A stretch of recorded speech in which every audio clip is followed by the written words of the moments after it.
How's everybody doing out in Facebook land? Yes, we're doing good today. So let's go ahead. You know this deal. Like, share, comment. We're in the last week, folks. And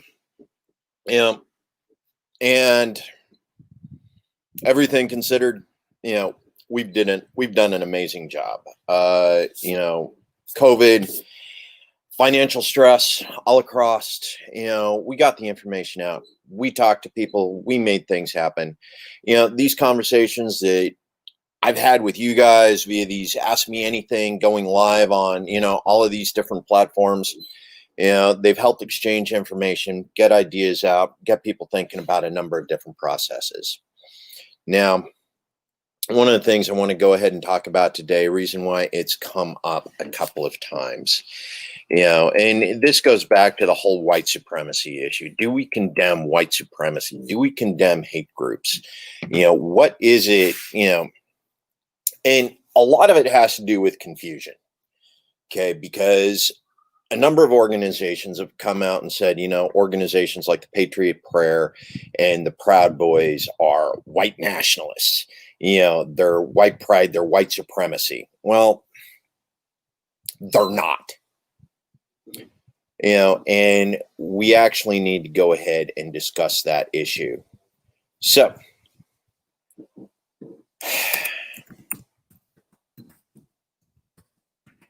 now, white nationalism, it was one of those big issues. We've had trouble here with it in the state of Idaho for a while. We had the Aryan Nations compound up in the northern Idaho, northern part of the state that was problematic, back in the 1980s, 1990s. Finally had a suit. Somebody went in, managed to sue them. The compound was awarded to somebody, and the Aryan Nations had to disperse. Now, part of the problem is that didn't actually fix the problem with supremacy ideation in the state of Idaho.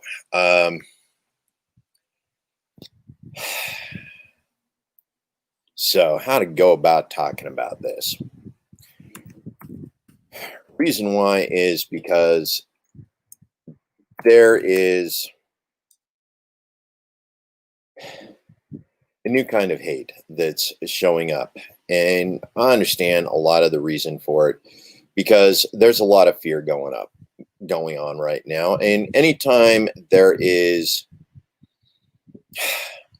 fear, people start looking for ways to fix it, to hide it, to defeat the great enemy. Well, used to be white nationalism was the go-to, but it's fallen out of vogue. You just can't attract white nationalists like you used to.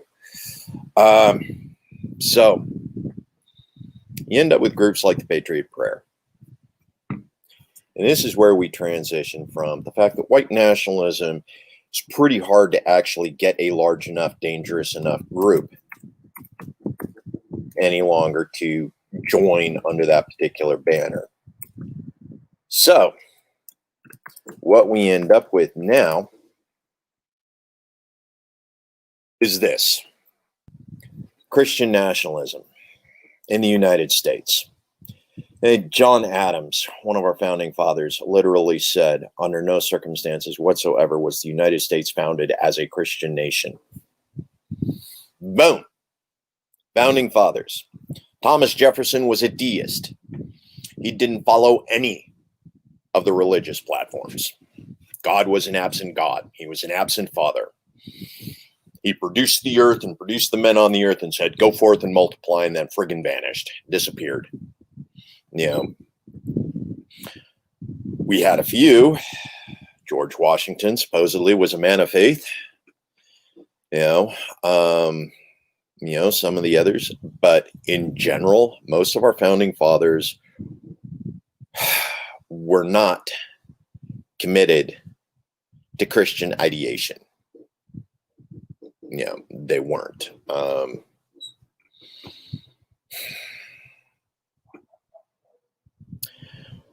Most of them left England because of religious persecution. The Quakers were German in history. Most of Pennsylvania, the Pennsylvania Dutch, religious persecution.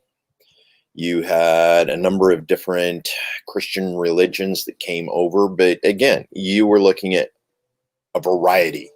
It was the Protestants, and a lot of the Protestants had no consistent ideation on whether the Bible was factual, whether it was literal, whether it was, just stories, folk tales. So when we start getting into this idea that there is some Christian ideation, some Christian blueprint for what the nation is, whose Christian ideation are you going to take? Are you going to go with the LDS? They're doing pretty good right now. A lot of popularity around the world. Are you going to go with a Baptist? Maybe the Nazarene. We got a lot of Nazarene here in Idaho.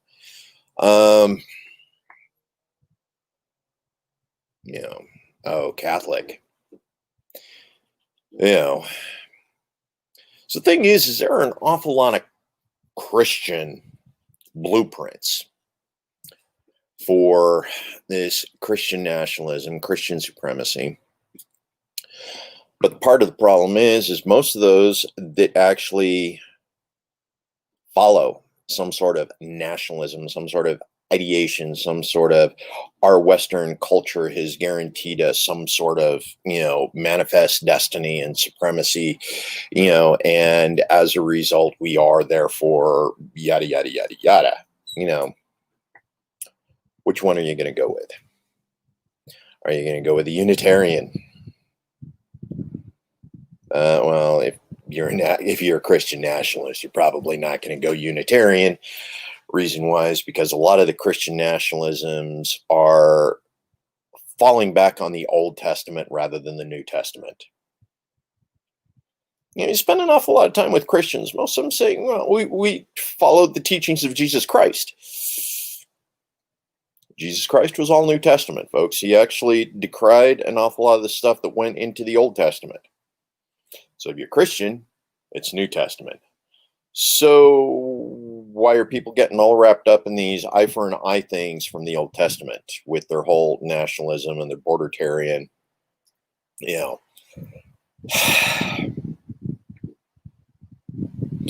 So one of the other things that we got in problems with a number of these organizations that are standing up and saying, we believe in the Bible.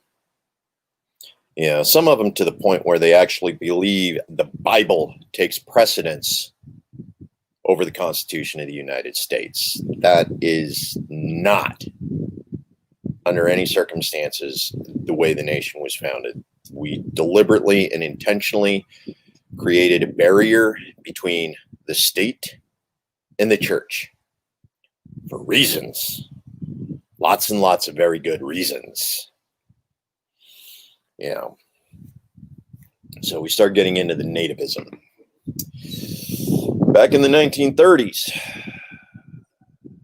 there was a nativist purge. You know what we did? We took a bunch of people who were born in the United States, raised in the United States, and we repatriated them to Mexico. Yeah, we did. They're raised here. They grew up here. They farmed the land here. They raised agriculture. They raised livestock.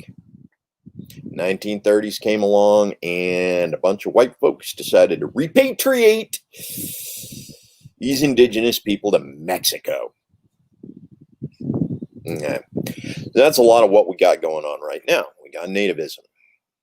Now, we're not doing the repatriation thing yet,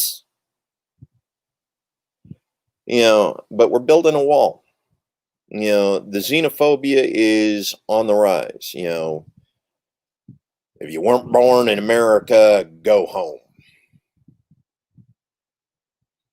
No, it's actually worse than that. Reason why is because from the Christian nationalism perspective, you got an awful lot of individuals that are saying, if you don't believe in God, go live somewhere else.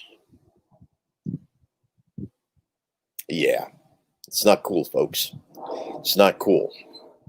Not by any stretch of the imagination. That is not a libertarian ideal. That is not a U.S. ideal. That is not America. That is not Idaho. Now, spent an awful lot of time in Idaho trying to come up with something sort of libertarian. Reason why is because, yeah, I won't lie. When Idaho was founded, it was founded under racist principles. As part of the Oregon Territories. The Oregon Territories were founded on this concept that this was the Great Pacific Northwest was supposed to be white. Oregon, statehood, constitution required that you be white if you were going to vote. Idaho wasn't that far behind Oregon. The other thing is when Idaho was founded, it's largely done with Catholic politicians who were presiding over a rather large swath of land that belonged to the LDS Church at the time. Those Catholics and the others that came in and they were doing their damnedest to disenfranchise the Mormons, which is one of the reasons why even as late as the 1970s, when you take a look at Mormon leadership, LDS leadership, the elders, the Quorum of the 12, sitting down in Salt Lake City, writing rules, for the church and trying to dictate to the flock.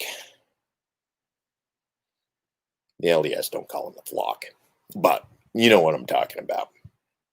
When they were dictating, to the church, how to interact. An awful lot of the LDS elders were very much in tune with what was being preached by Mises and Hops and,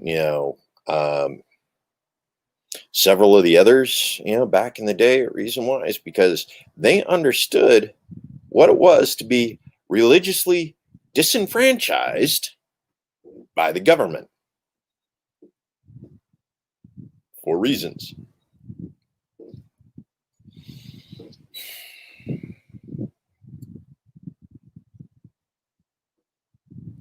Creating laws under the concept of a Christian nation is in defiance of the Constitution. It's in defiance of the precepts under which the United States was founded. Okay, yeah. The United States has committed atrocities, manifest destiny, yada, yada, yada. From a nativist perspective, right now, there's an awful lot of indigenous people right now who are living on the land that they occupied. We got a bunch of ignorant,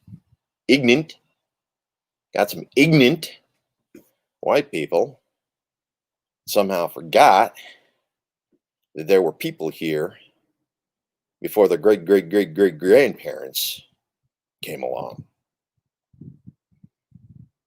Some ignorant white people like to look at these indigenous people and say, go home!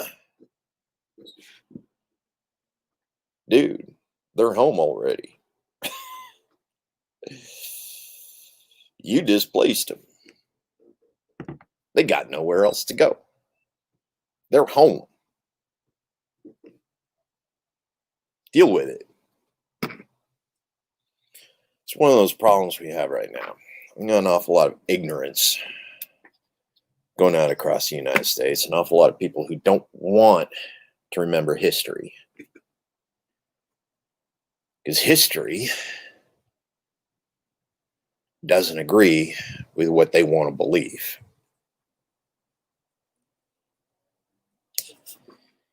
Immigrants made America. For good or bad, immigrants made America what it is today. That's just the raw truth, folks. And it's something we're really going to have to come to an understanding of if we're going to move forward with what we want to do. Immigrants made America, past, present, future. Immigrants right now are doing things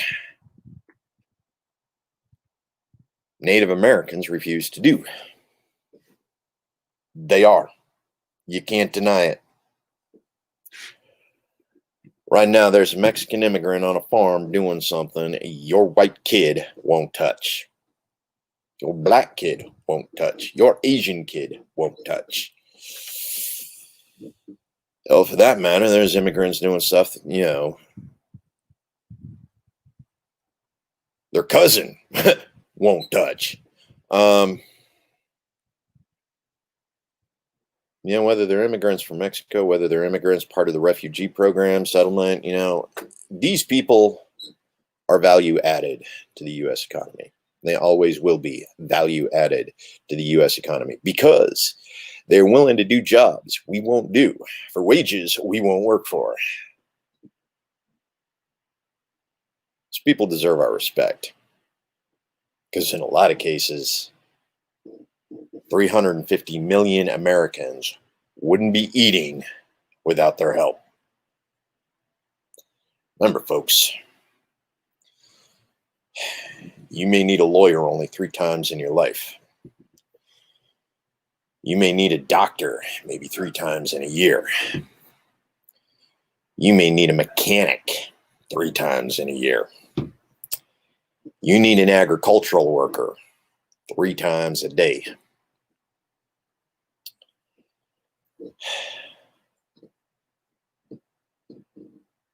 Respect those who come to America to do the work we won't do. Anyway, enough of that. None of my issues with Christian nationalism and that fake hate BS. There's enough work to go around. There's enough land to go around. America makes enough to feed the world. We just don't make enough to feed the greed. Now,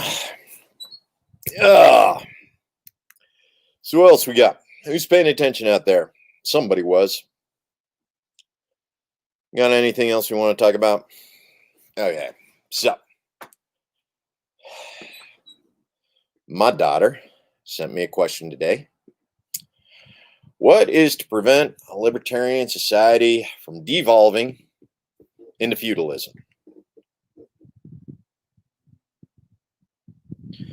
See, that's always an interesting thing because one of the primary complaints people have with libertarian society is the super rich. Yes, the super rich are going to be able to go forth and continue doing what it is they do. Exploiting everybody. They can just come in with their goons and make the entire town do what it is they want to do.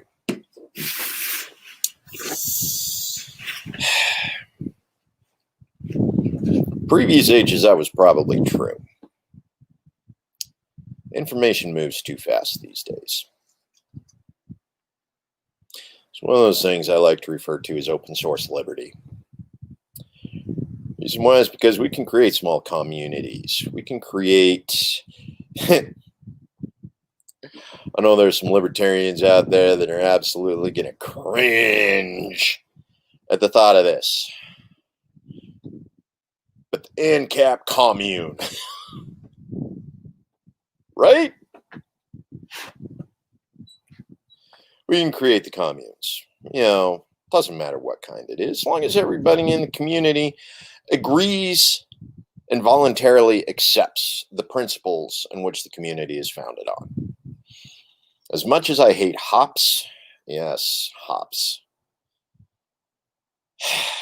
Yeah, he said some really jacked up stuff. The covenant communities. We have them. As long as those covenant communities aren't going out and raiding other covenant communities, as long as everybody's there of their own free will, like the individuals in Waco, like Ruby Ridge, as long as everybody's there voluntarily, and agrees to participate by the rules in which the community was established. And they're not out hurting other communities. You can actually set up a wide variety of options.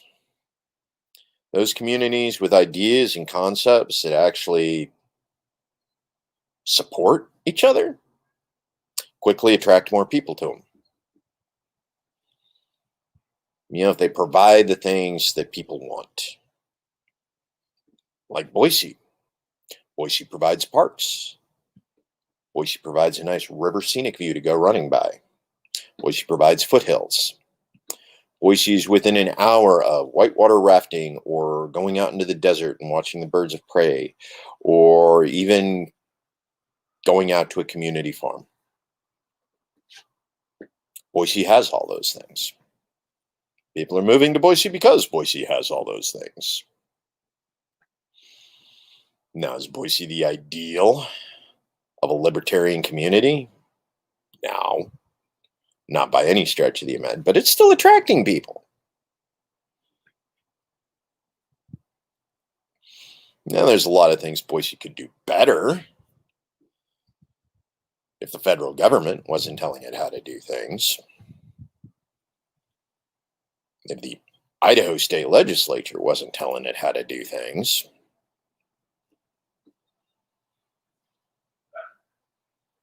We got a libertarian who's going to be running for Eagle City Council.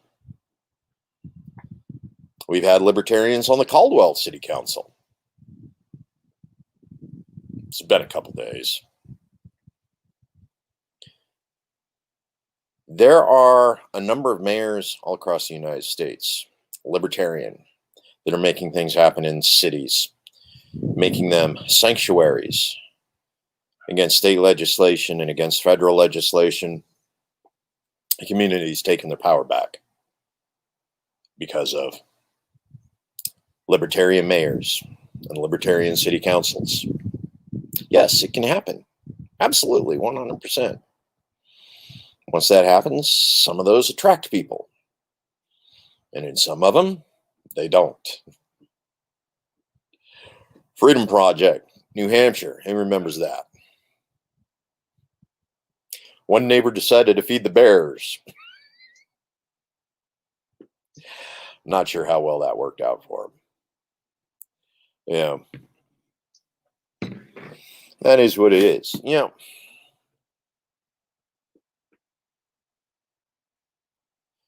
It's about choosing your leadership, folks. It's always been about choosing your leadership. Which leaders are interested. Thank you, Justin. Love you. Appreciate. That is an amazing profile picture. That is awesome. Thank you, Justin. Appreciate it. Now, you want leadership.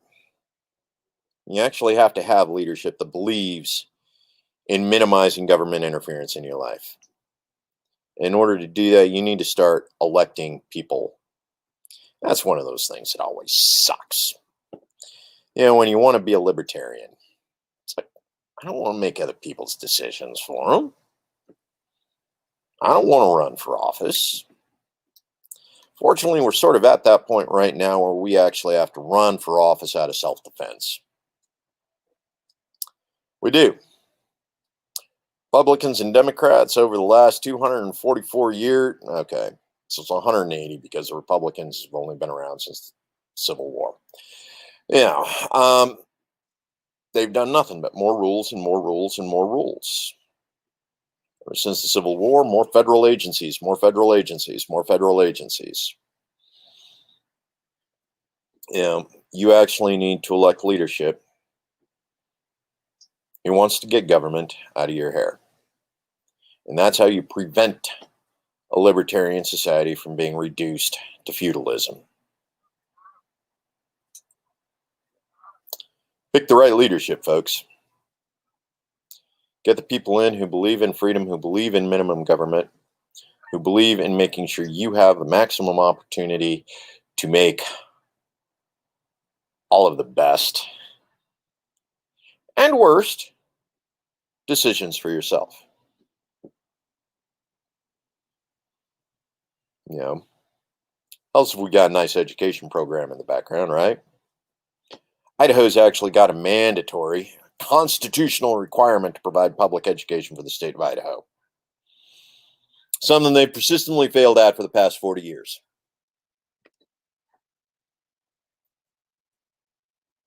Of course, that's part of the Republican solution to more government is make government so big it collapses in on itself. I never really understood that particular philosophy because when it gets so big and it just collapses, everything goes to hell. You know, as much as people like to talk about no, it's not Rothbard. One of them, Hayek,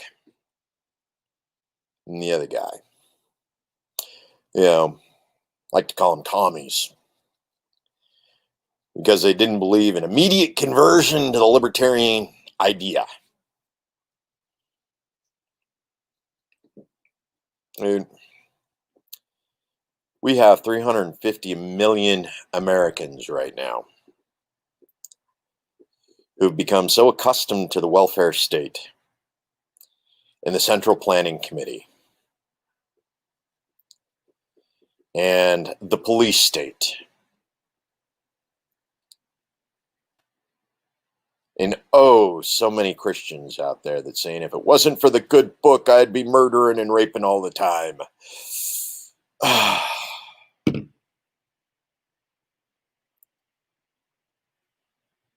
We got an awful lot of Americans right now that aren't ready for a libertarian society to happen overnight.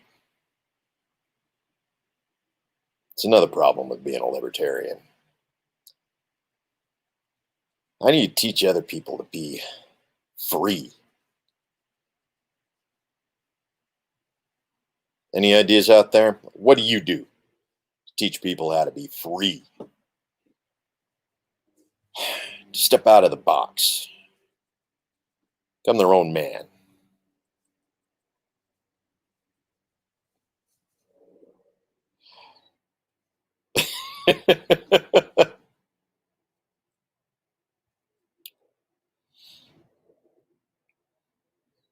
To be your own king or your own queen. I believe in female empowerment. I believe in kitchen witches. I believe in garden witches.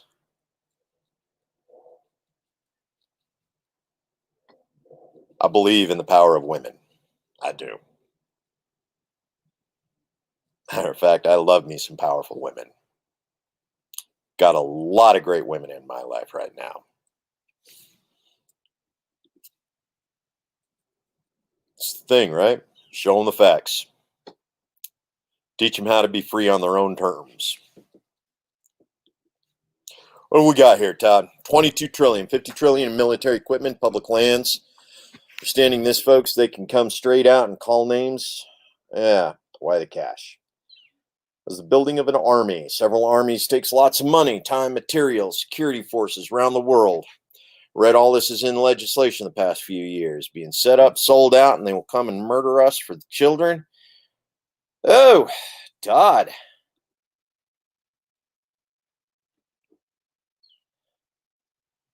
WO. It's an interesting thought. No, you got an awful lot of information on this, Todd. Hopefully it doesn't come down to that. Yeah, we see it. We know it. Fortunately, we got some good people sitting up in government. We got Massey. We got Justin Amash for another 3 months. Liberty, Iowa. Yeah. Now, they've been working on the New World Order for a while, haven't they, Todd? You know, the slow urbanization of America, moving everybody to the cities where all the jobs are at. Except they sort of screwed up because they made some of those urban areas just too damn expensive to live. We got people moving to Idaho looking for freedom, looking for liberty. We got people moving to Iowa, moving to Texas, looking for liberty and freedom. Everybody moving in towards these red states. I have no doubt it's in the legislation. Militarization of the police force. We've been working on that for a while right now. Law enforcement agencies across the United States are the standing army that the founding fathers truly, truly warned us against. Reason why is because that is the standing army that can be used against its own citizens. This is one of the dangers when we got involved in a 19-year-old war, Afghanistan. It's 19 now. It's 19. You know what 19 means? It means it's too old for Joe Biden and Donald Trump to give a damn about. Ooh, ooh, ow, I went there.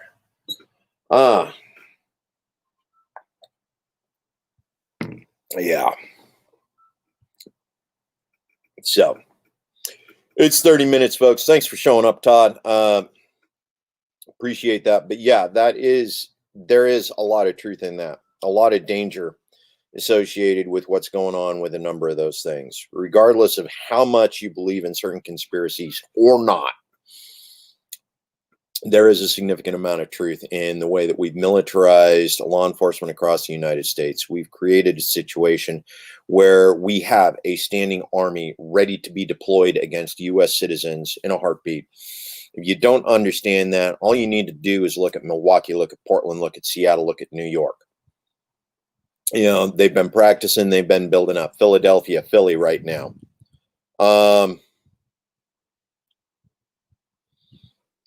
Yeah, of course, our military isn't protecting our borders. Our military is deployed to 150 of 190 nations around the world right now.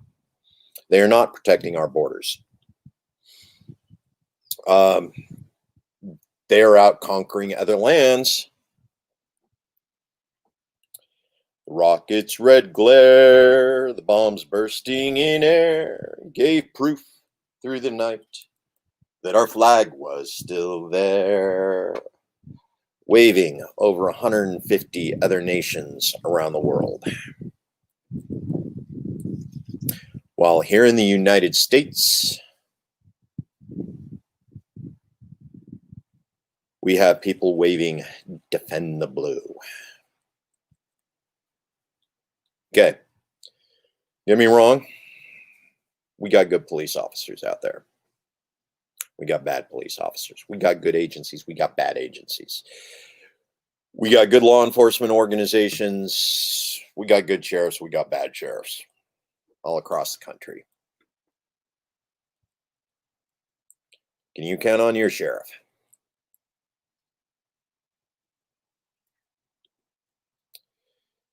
Yeah. Don't know how much of that. I personally haven't seen an awful lot of the personal security details of U.S. Officials and U.S. executives being composed of foreign service agents. Bill Gates, Warren Buffett, any executive from the Bank of America. I don't know whether or not they walk around with U.S. security personnel or whether or not they've hired foreign. You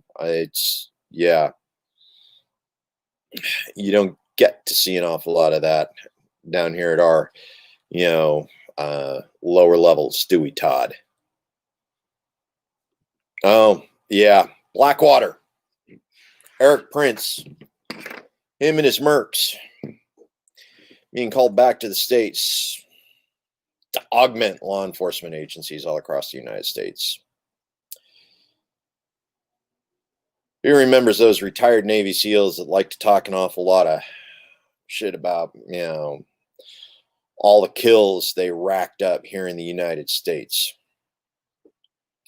True? Maybe. I don't know. It's all right. It's not something we should be considering anyway, right? We need to demilitarize law enforcement across the United States for a number of reasons.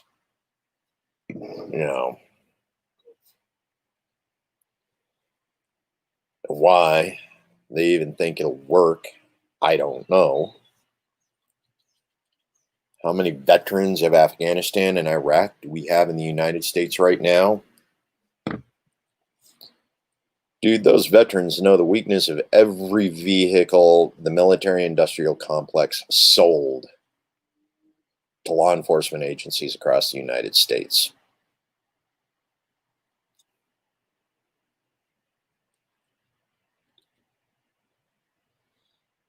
Yeah. We bring them in.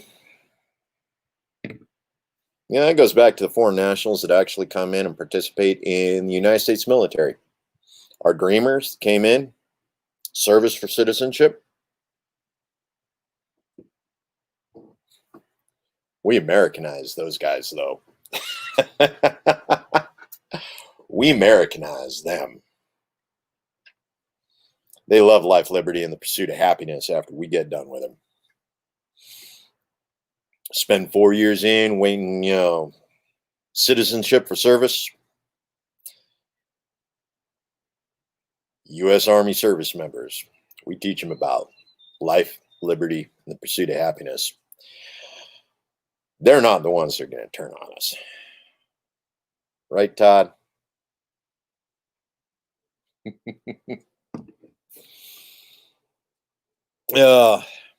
Okay.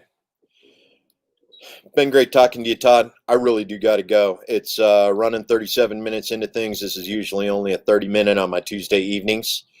And I got other places to go and other things to do. So pay attention to what's going on in your backyard, folks. We need to work on a number of different issues all across the United States. Part of this is bring our troops home. Bring our troops home. Those service members who signed up with the belief that they were defending the Constitution of the United States and the Bill of Rights need to be here in the United States, defending U.S. citizens, not supporting operations overseas. First and foremost. And we work on demilitarizing the police. Love you guys. Have a good one. Remember, family, friends, community. As long as you got those, you can make anything happen. Have a good one, folks.